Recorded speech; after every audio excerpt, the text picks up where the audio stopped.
فرعون جو ایک جابر و ظالم بادشاہ گزرا ہے، اس کو نجومیوں نے اور کاہنوں نے یہ خبر دے دی تھی کہ بنی اسرائیل کے اندر ایک بچہ پیدا ہوگا جو بچہ تمہاری حکومت کے زوال کا سبب بنے گا۔ تو اس نے بنی اسرائیل کے بچوں کو قتل کرنے کا فیصلہ کیا، ان کو قتل کر دیتا تھا، پھر آخر میں یہ فیصلہ کیا کہ 1 سال کے بچوں کو قتل کرتا تھا اور 1 سال کے بچوں کو چھوڑ دیتا تھا۔ لڑکیوں کو تو کچھ نہیں بولتا تھا، البتہ جو لڑکے ہوتے تھے تو 1 سال کے لڑکوں کو قتل کروا دیتا تھا اور 1 سال کے لڑکوں کو چھوڑ دیتا تھا۔ اللہ کی مشیت دیکھیں، موسیٰ علیہ السلام اسی سال میں پیدا ہوئے جس سال کے بچوں کو اس نے قتل کرنا تھا۔ اب چونکہ یہ بڑا متکبر قسم کا بادشاہ تھا، انا ربکم الاعلی، یہ کہتا تھا کہ میں تمہارا سب سے بڑا رب ہوں، اور اس نے اپنی طاقت اور اقتدار کے نشے میں یہ فیصلہ کیا تھا کہ میں بنی اسرائیل کے بچوں کو قتل کر دوں گا۔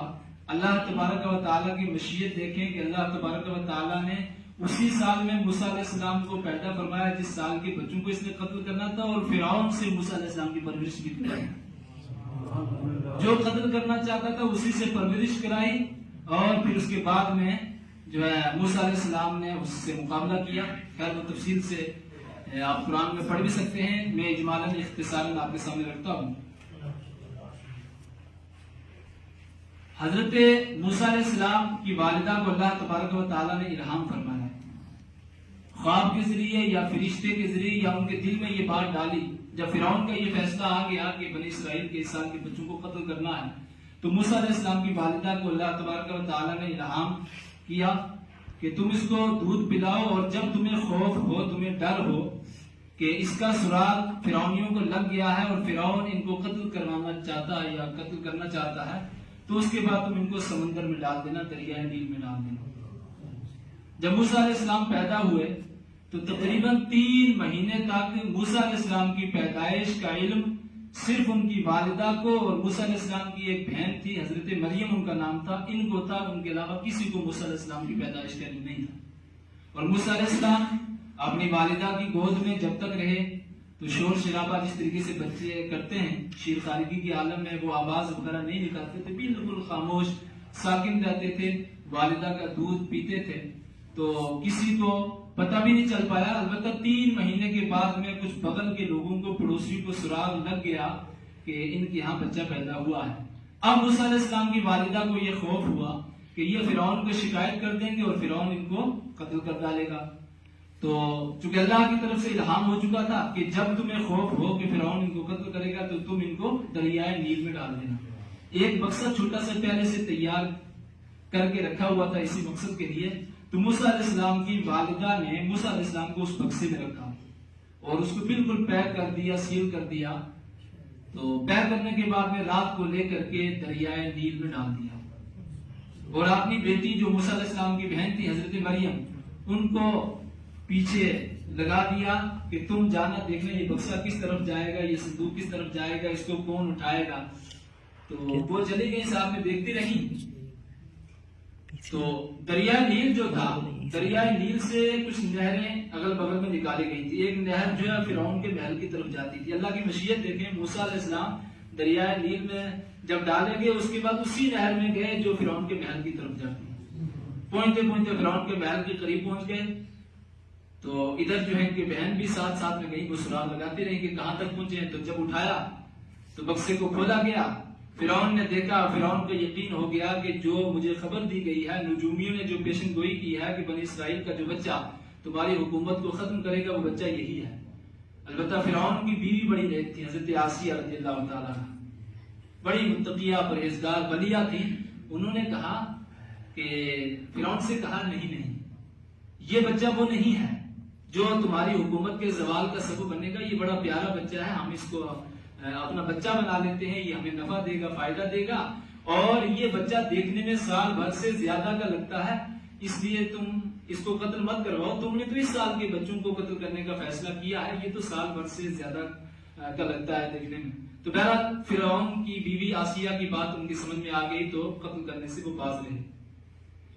تو جب حضرت موسیٰ علیہ السلام کی والدہ کو پتہ چلا، چونکہ انہوں نے اپنی بیٹی کو بھیج دیا تھا کہ تم ساتھ میں دیکھتے رہنا یہ بکسا جائے گا کدھر، تو انہوں نے آ کر کے والدہ کو بتا دیا کہ وہ بکسا، وہ صندوق تو فرعون کے پاس پہنچ گیا ہے۔ اب موسیٰ علیہ السلام کی والدہ آپے سے باہر ہو گئی، بڑی پریشان ہوئی۔ وَأَصْبَحَ فُؤَادُ أُمِّ مُوسَىٰ فَارِغًا، قرآن کہتا ہے کہ بے صبر ہو گیا ان کا دل موسیٰ علیہ السلام کی والدہ کا، اور وہ عنقریب جا کر کے وہاں میرا بیٹا یہ اس طرح کی سزا بلند کرتے ہیں۔ اللہ فرماتا ہے لولا ربطنا علی قلبها، اگر ہم ان کے دل پر قابو نہ دیتے تو وہ جا کر کے فرعون کے پاس یہ کہہ دیتی کہ یہ میرا بیٹا ہے، تو جب وہ کہہ دیتی تو اب تو یقین ہو جاتا، تو پھر وہ قتل کرنے کا اس کا فیصلہ منزل عام پہ آ ہی جاتا۔ بہرحال اللہ تبارک و تعالیٰ نے ان کی والدہ کو صبر دیا۔ تو اس کے بعد جب وہ وہاں پہنچے تو ابھی چونکہ شیر خارگی کی عالم میں ہے، تو جتنی دائیاں بلائی گئی کسی دائی کا وہ دودھ نہیں پیتے ہیں۔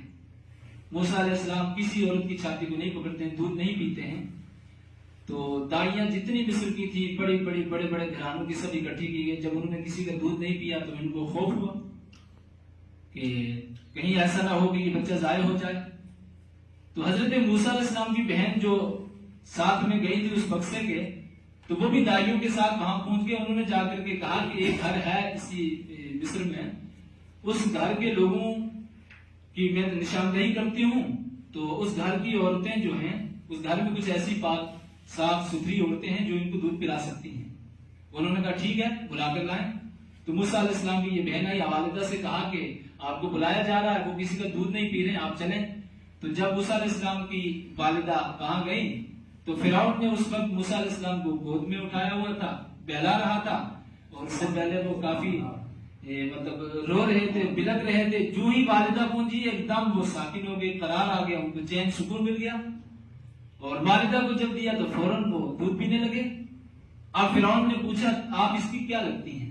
تو میں ایک پاک صاف ستھری عورت ہوں، تو جو بچے نفیس ہوتے ہیں، نفاست پسند ہوتے ہیں، تو وہ میری جیسی پاک عورتوں کا دودھ ہی پیتے ہیں، اس لیے اس نے کسی اور دائی کو قبول نہیں کیا، اور میں صاف ستھری رہنے والی عورت ہوں تو اس لیے یہ میرا دودھ پی رہا ہے۔ تو بہرحال موسیٰ علیہ السلام کی والدہ نے اپنے بیٹے کو لیا۔ اس کے بعد فرعون نے کہا کہ ٹھیک ہے، وہ اس کو اپنے گھر لے جاؤ۔ اور شیر خارگی کا جو زمانہ ہے، یہ دودھ پلانے کا زمانہ، پورا زمانہ آپ اپنے پاس رکھیں، دودھ پلاتے رہیں، اور فرعون ہر دن کی ایک اشرفی دیتا تھا موسیٰ علیہ السلام کی والدہ کو۔ اللہ کی مشیت دیکھیں، بچہ بھی انہی کا ہے، ماں دودھ پلا رہی ہے اور فرعون سے پیسہ بھی مل رہا ہے۔ تو اللہ تبارک و تعالیٰ نے اصل میں فرعون کا وہ تکبر توڑنا تھا جو اس نے کہا تھا کہ میں بنی اسرائیل کے بچوں کو قتل کر دوں گا۔ جس بچے کو قتل کرنا تھا اللہ اسی سے پرورش کروا رہا ہے، دودھ ماں پلا رہی ہے اور پیسہ اجرت مزدوری الگ مل رہی ہے۔ بہرحال موسیٰ علیہ السلام نے کی والدہ نے شیر خارگی کے زمانے میں دودھ پلایا، اور جب شیر خارگی کے زمانے سے وہ نکل گئے تو پھر دوبارہ فرعون کے پاس بھیج دیا۔ تو فرعون ان کی پرورش کرتا رہا،